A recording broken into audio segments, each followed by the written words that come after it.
নরওয়ের সুদূর উত্তর পশ্চিমে আটলান্টিক মহাসাগরের কিনারে দাঁড়িয়ে আছে এক রহস্যময় স্থান প্রাইকোস্টোলেন। এটিকে পৃথিবীর শেষ প্রান্ত বলা হয়, যেখানে পাহাড় আকাশ ছুঁয়েছে, যেখানে মানুষ আর প্রকৃতির লড়াই চরমে। এটি শুধু একটি পর্বতচূড়া নয়, এটি একটি অনুভূতি, একটি চূড়ান্ত নির্জনতা যেখানে দাঁড়িয়ে আছে পুরো পৃথিবীকে ক্ষুদ্র মনে হয়। প্রাইকোস্টোলেন অর্থাৎ পালপিট রক নরওয়েজিয়ান ভাষায়, যার অর্থ দাঁড়ায় ধর্মযাজকদের বেদি।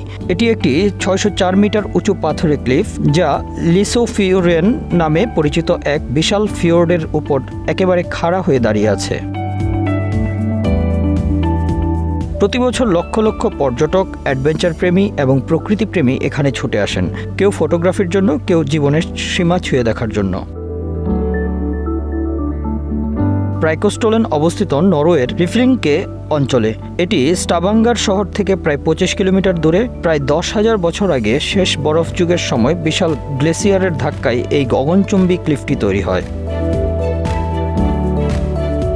বরফ গলে যাওয়ার সময় প্রকৃতি যেন ছেনি দিয়ে কেটে রেখেছিল এই পর্বতের শীর্ষ, যার ফলেই গঠন হয় এই চারকোনা ও সমান পাথুরে প্ল্যাটফর্ম। প্রাকৃতিক কোনো রেলিং বা ব্যারিকেড নেই, নিচে শুধু ভয়ঙ্কর এক খাড়া ঢাল। এক পা পিছলেই গেলেই ৬০০ মিটার নিচে মৃত্যু। প্রাইকোস্টোলেন পৌঁছানো মোটেও সহজ নয়। স্টাভাঙ্গার থেকে প্রথমে গাড়ি বা ফেরি নিয়ে পৌঁছাতে হবে প্রাইকোস্টোলেন ফেরারি টার্মিনাল। সেখান থেকে শুরু হয় ৮ কিলোমিটার দীর্ঘ হাইকিং ট্রেল। সমুদ্রপৃষ্ঠ থেকে ২৭০ মিটার উপরে শুরু হওয়া এই পথ পেরোতে সময় লাগে ২ থেকে ৪ ঘন্টা। চূড়ান্ত পর্যায়ে চড়াই উতরাই পেরিয়ে যখন কেউ প্রাইকোস্টোলেনের শীর্ষে পৌঁছায়, তখন হঠাৎ চারপাশে নেমে আসে এক অনির্বচনীয় নীরবতা। পেছনে ফেলে আসা কষ্ট, ক্লান্তি আর ভয়ের অনুভূতি তখন এক নিমিষেই মিলিয়ে যায়। প্রাইকোস্টোলেন থেকে দেখা যায় লিসোফিওরেন, নীল জলরাশি, বরফ ঢাকা পর্বতচূড়া এবং আকাশে উড়তে থাকা গালা পাখি। সকালবেলা সূর্যোদয় কিংবা সন্ধ্যার আগের গোলাপি আভা এই জায়গাটিকে রূপকথার মতো করে তোলে।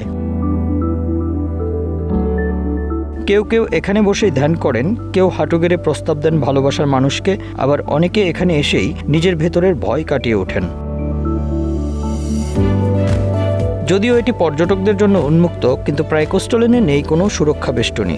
এটা নরওয়ের নীতি, প্রকৃতিকে যেমন আছে তেমনই রাখা। তবে প্রতি বছরই এখানে দুর্ঘটনার শিকার হন কেউ না কেউ। সরকার পর্যটকদের নিজের দায়িত্বে চলাচলের নির্দেশ দেয়।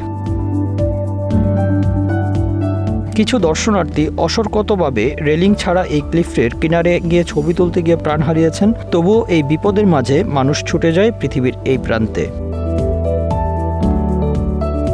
২০১৮ সালে হলিউডের বিখ্যাত movie Mission Impossible Fallout এর এক দৃশ্য চিত্রায়ন করা হয় এই প্রাইকোস্টোনে। টম ক্রুজ নিজেই ঝুঁকি নিয়ে স্টান্ট করেন এই ভয়াবহ উচ্চতায়। এরপর থেকে আরও জনপ্রিয় হয়ে ওঠে এই স্থান।